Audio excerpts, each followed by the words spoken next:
7. Excuses. One of the many things people fail to understand about God is that the Lord is no respecter of excuses. In Genesis 3:9-19, God makes it clear that He regards all excuses as only ground for condemnation and judgment.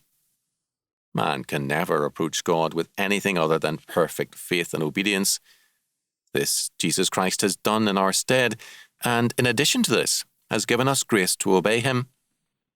We are thus required to give Him the obedience of faith, to recognize that we have been called not to disobey God's law, but to obey it and to serve Him in every area of life. But man prefers the way of excuses to the way of obedience. Our Lord ridiculed and condemned excuses in this parable of the unwilling guests, who made excuses to avoid the invitation. One man said, quote, "I have bought a piece of ground, and I must needs go and see it.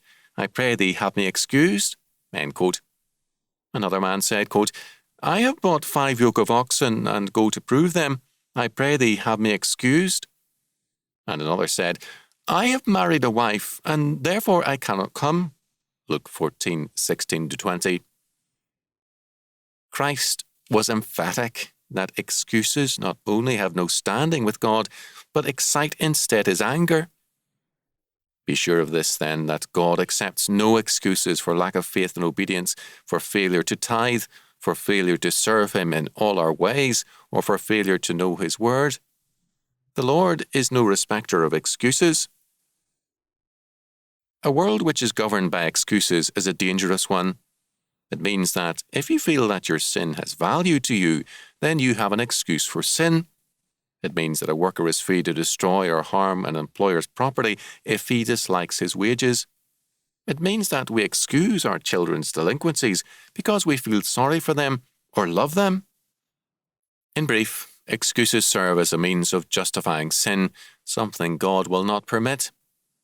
God will, however, justify by His sovereign grace the repentant sinner. The world of excuses is the realm of sin justified.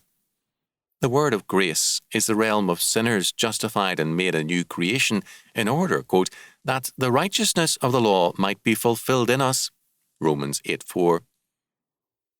Choose your world, a world of irresponsibility and excuses, or the world of responsibility and righteousness. Your life depends on your choice.